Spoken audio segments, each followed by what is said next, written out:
Welcome to From the Bleachers. I'm your host, as always, Shamus Clancy, coming to you from the wonderful Bleeding Nation Radio Podcast Network. Now I'm sitting here. It's late Tuesday afternoon, crushing a big cup of La Colombe cold brew. Got the Sixers Jazz game coming up. What's that? 10 p.m.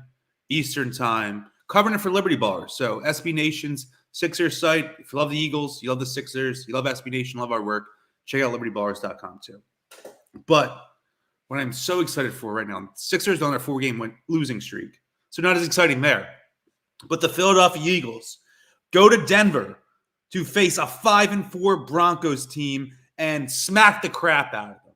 Pulverize them. It was amazing. And I said this to the Detroit game. I was like, this is the most fun Eagles game I've had in forever. And given the opponent they played, given that it was sort of an inflection point in the season where you were kind of looking at that Chargers game and squinting and saying, maybe there's a team here. Maybe there's a playoff team here. They played a really good team. They lost, had a chance to win. The offense looked great on those final 2 drives. Jalen Hurts looked improved there. Then they go there and have this performance. Jalen Hurts has his best passing performance in 2021. They run all over them. Darius Slay gets his second fumble return touchdown of the year. I've crushed Darius Slay numerous times this past offseason, early in the season for his tweets, his lack of big plays. Big play Slay. Didn't have a lot of big plays in 2020 and not the start of this year, but since that Detroit game, he's been great. And it wasn't just those 2 turnovers that led to touchdowns. I thought early in the Denver game, his tackling was great. The way we really haven't seen an Eagles cornerback in some time. I thought Avonte Maddox played great and has been playing great lately. And just with all facets of the team, offensive, defensively, and the kicking game with Jake Elliott has looked pretty good lately. They're doing fine. Jake Elliott, I think he has his highest field goal percentage of his career so far. Hasn't missed an extra point yet this season. So knock on wood for that. But again, 3 faces of the team looking pretty good.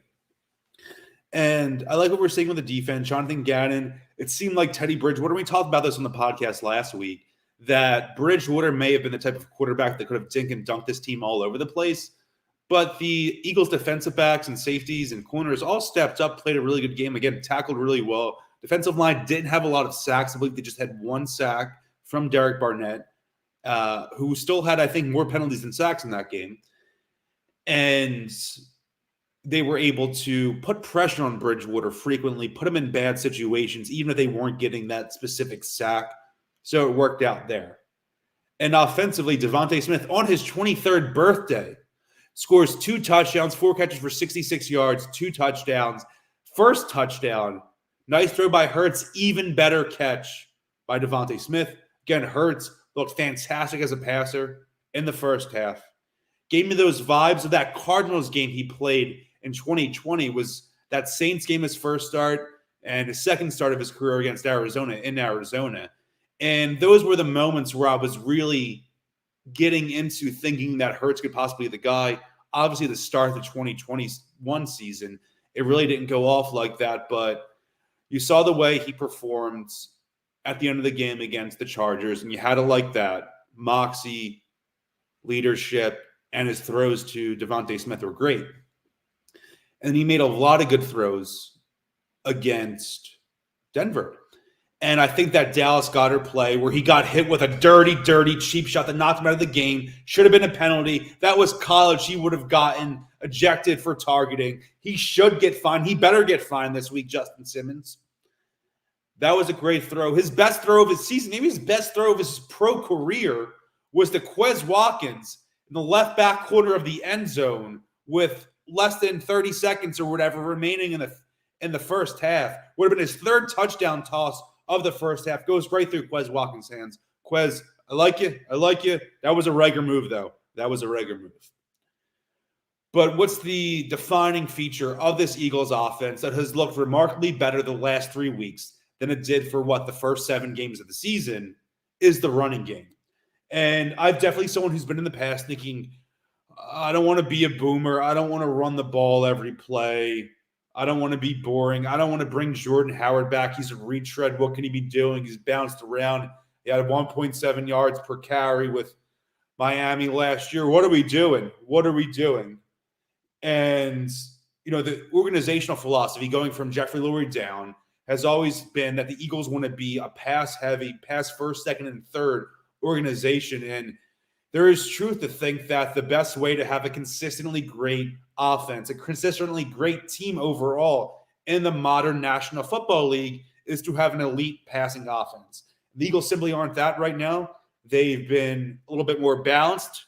This past week against Denver, they were throwing a lot in the first half. Hurts only throws 3 pass attempts in the second half. I know people were critical of that, but hey, they were beating the crap out of Denver, and they were doing what they are built to do, which is the kind of focus of this whole podcast itself was absolutely shred Denver on the ground. Their offensive line has been playing unbelievably, and then that trio of Hurts, Jordan Howard, and Boston Scott just gashed them time after time in the running game.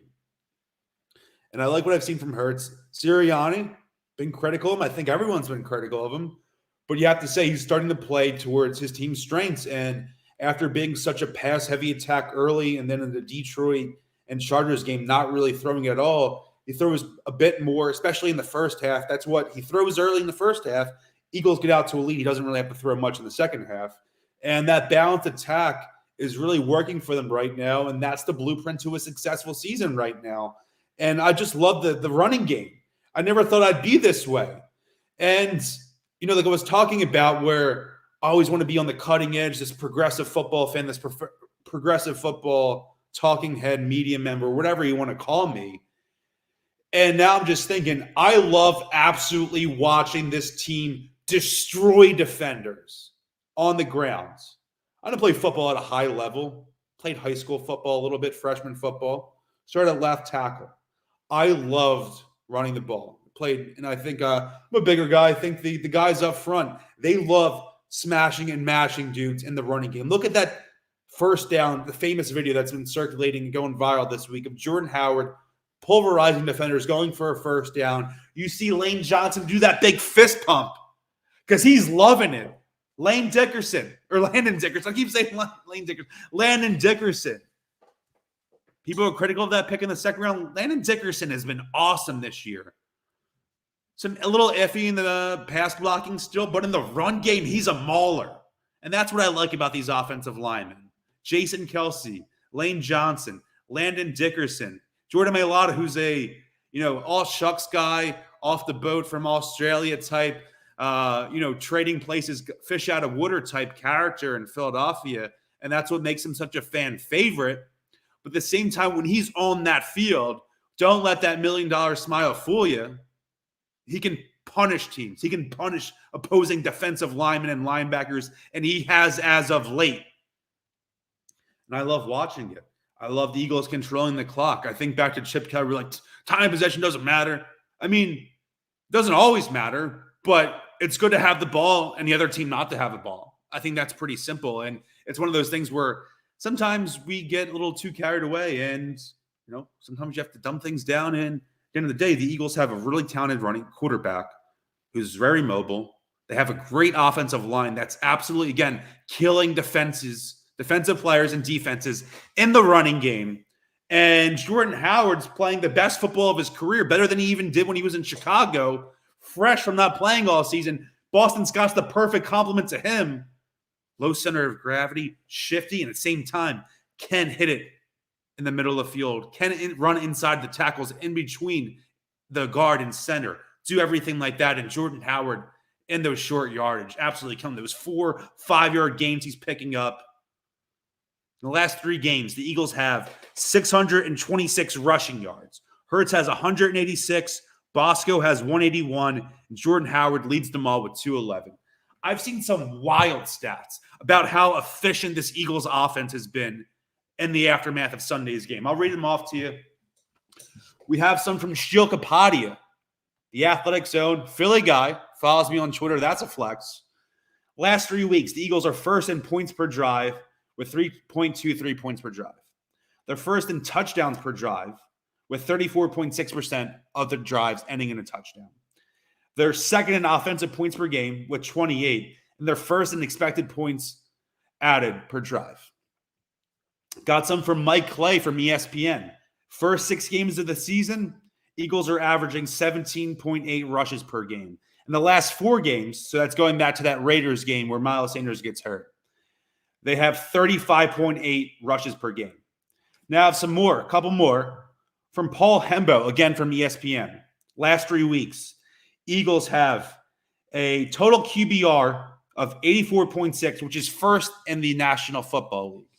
I think back to this offseason, and it was one of those troll accounts was following me because I'm still gassing up Jalen Hurts all offseason.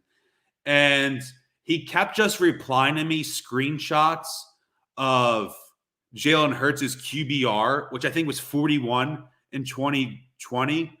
And the guy definitely doesn't even know how QBR is calculated, but he's just replying the screenshot of it to me over and over. His avatar on Twitter was Wentz in a Colts jersey. His banner picture on Twitter was Hurts' Pro Football Reference page with the QBR number on there. Buddy, you definitely don't even know what QBR is.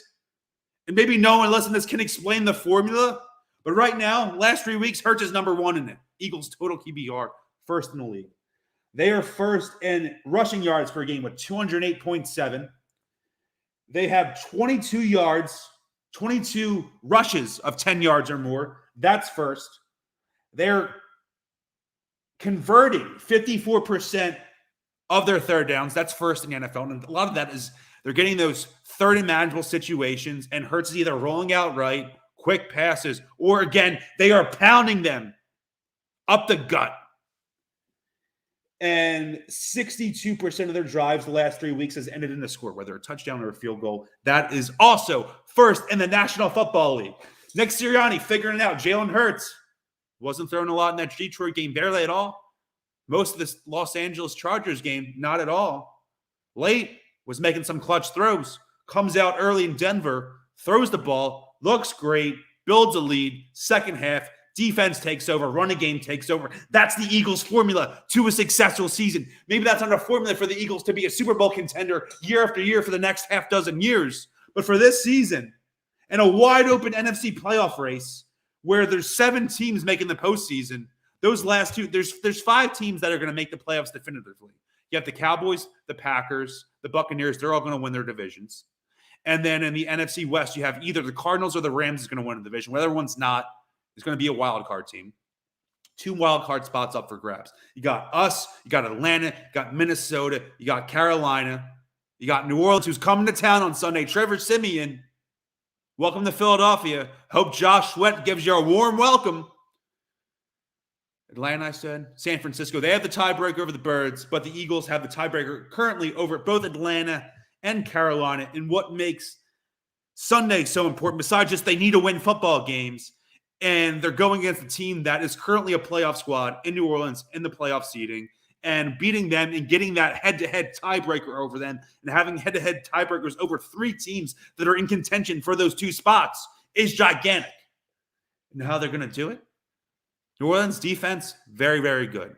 Great rushing defense. Great defense overall. Lots of talent on that side of the ball. Yes, we're all focusing on the fact that Trevor Siemian's playing, and I'm getting hyped because the Eagles have a chance because of who's quarterbacking for them and the belief and trust we have in Jalen Hurts and this rushing attack right now. But it's not going to be easy. It's not going to be easy as it has been the last 3 weeks in terms of running the ball. Definitely not as easy as it was against Detroit, and definitely not as easy as it was against Denver. But they're building momentum. It's good that these 3 games, and again, they didn't win that Chargers game, but they played really well, and that was something to build on.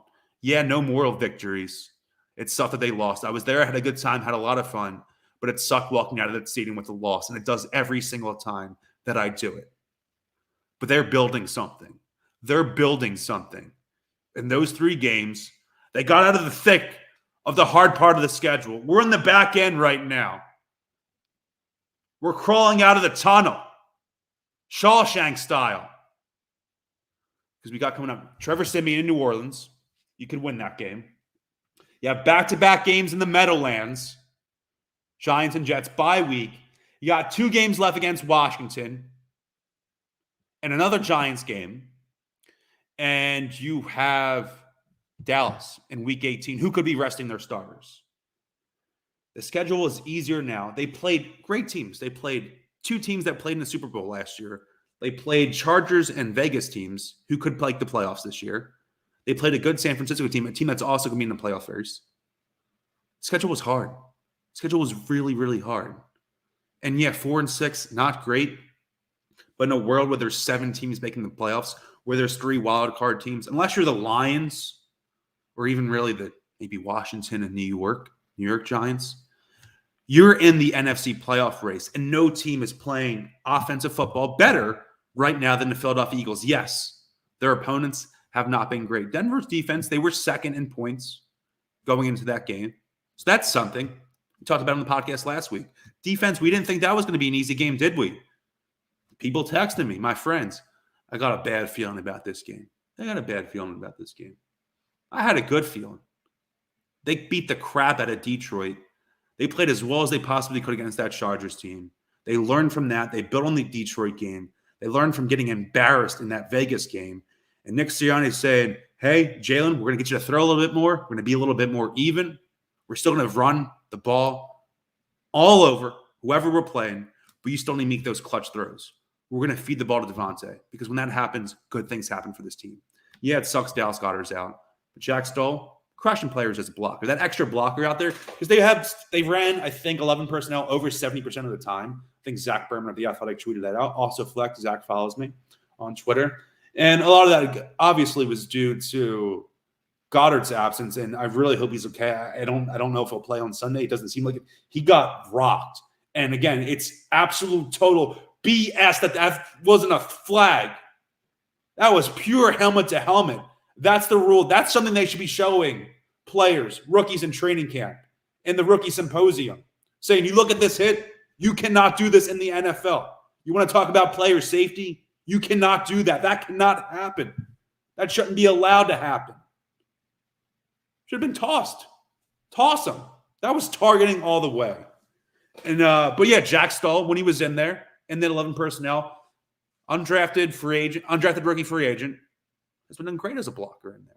Tyree Jackson, everyone's kind of gassing him up during the training camp, played a little bit on Sunday, got his feet wet, has the tools and traits to be one of those players like a Logan Thomas converted quarterback. And I even think back to, not saying the type of player or production, but the way you saw some other tight ends at the turn of the century who were converted power forwards from basketball, played basketball growing up, and then became a tight end. Tyree Jackson has those traits to me. And if he's getting more involved in the offense, I'm not a huge 12 personnel guy. I like the way the Eagles are running so well out of 11 personnel, spread things out, running up the gut with Jordan Howard, Boston Scott, or Jalen Hurts on those keepers around the ends. That's all still going to work. But they do have the personnel if they want to. They did against Chargers and Detroit. They did run a lot of 13 personnel too. And again, that is with Goddard in there. So it's a little bit different. But whether they're playing 11, 12, or 13, they're going to be able to run on teams. This offensive line is cooking. I love what I'm seeing from Landon Dickerson as a rookie. He's really stepping up. Devontae Smith is going to be a bona fide stud in this league. Perennial Pro Bowl player. Just wait. Just wait. Obviously, Jamar Chase is having an historic, unbelievable season. And he deserves all the credit he's getting. He's unbelievable. He deserves to be the first wide receiver taken in the draft.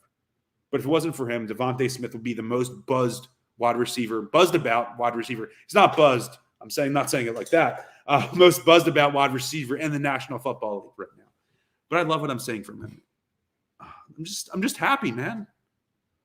It's great when the Eagles win. It's different. Your Monday is different. Your Tuesday, Wednesday, Thursday, Friday, Saturday are different.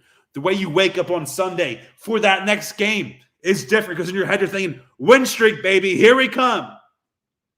I will be on Sunday. I'm so excited to go to the stadium. They haven't got a win yet at the Link. Oh, I'm a big uniform guy. We had the live podcast at Mitchell & Ness over the weekend. Huge success. Everyone that came out, supported, watched the show on YouTube or listened to the simulcast on the podcast platform of your choice. Thank you so much. It was a great experience. Thank you to people at Mitchell & Ness for so graciously hosting Zoe and myself and all of my friends, family, and listeners who came out for the show. It was a great time, great time.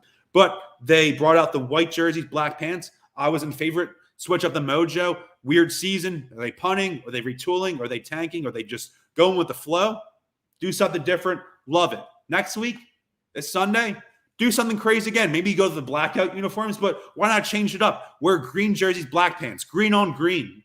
Black jerseys, green pants. Black jerseys, white pants. Do something we haven't seen in a little, because we haven't seen an Eagles offense like this in a long, long time. We haven't seen, see those stats that Ruben Frank and NBC Sports puts out? The Eagles haven't run like this in 72 years. Do something different if we're doing something in the game. Just do this energy. We're vibing right now. The vibes are very good right now. We got through the bad part of the schedule. The easy part's coming up. Got Trevor Siemian coming down. Yeah, that New Orleans team, not great. Sean Payton beat the Eagles a lot in his career, but Jalen Hurts beat the Saints last year. And a lot of those players are still on that team right now. Taysom Hill, all those defensive players. Jalen Hurts will be ready to rock. Jalen Hurts hasn't had a win at the Link in front of a full crowd yet. The Eagles are winless at home, and it sucks. It sucks. It sucks. They're 0-4. And I haven't seen a win at the Link in legit 2 years. I didn't go to that Cowboys game where Miles Sanders does that slot at the end. Sometimes I think it was a 4 o'clock or 8 o'clock game. Sometimes it seems like you wouldn't think that for me. Sometimes I don't like going to the 4 or 8 o'clock Cowboys game, specifically the Cowboys, because it kind of it's almost too rowdy. And I just need to be a little bit more professional, where I can't just be getting insane in the parking lot and then going in and, turning into a maniac. So I don't even go to those late Cowboys games. If the Eagles are in it and that's a 1 o'clock game in week 18, or even if it gets bumped to Sunday night, if that's a winner in situation for the Birds, I'm going to be there. But I didn't. What I'm saying is I haven't seen a win at the Link in a long, long time. I always talk about my relationship with my dad as it goes to Eagles and everything. This is the first time. My dad has a crazy work schedule this year. He hasn't attended an Eagles game since that Seahawks playoff game in January 2020. So I'm going to have to go with him, hanging out with all the people I love. It's going to be a fun Sunday, and the Birds are going to do it. I think they're going to do it. I think they're going to win, put it in the win of the BGN poll. And I'm excited for, to see a Devontae Smith touchdown in person for the first time. I want to see a huge Jordan Howard run, huge Boston Scott run. Jalen Hurts running through people for that extra 2 yards to get that first down on third down. I want to see all of it. And my head says throw the ball, but my heart says let's pound it up the gut and run over everyone. Dominate them. Make them feel it. Make them feel that loss. I'm excited. I'm excited, man. I'm jacked. I'm gassing myself up. I'm crushing some La Coloma, as I said. I think it's already starting to do its job. But I'm really happy right now watching this team, the vibe with this on Twitter, on bleedinggreennation.com, the podcast network, everything. Just happy to be an Eagles fan right now, and haven't been able to say that a lot over the last 2 years, but vibes are good right now. Maybe they won't last. That's all I ask. They're going to be in the race. I believe in them on Sunday. Ted Lasso slapping the believe sign, and they win. They win on Sunday. If they win, not a guarantee at all. Saints are a good team. They have a winning record.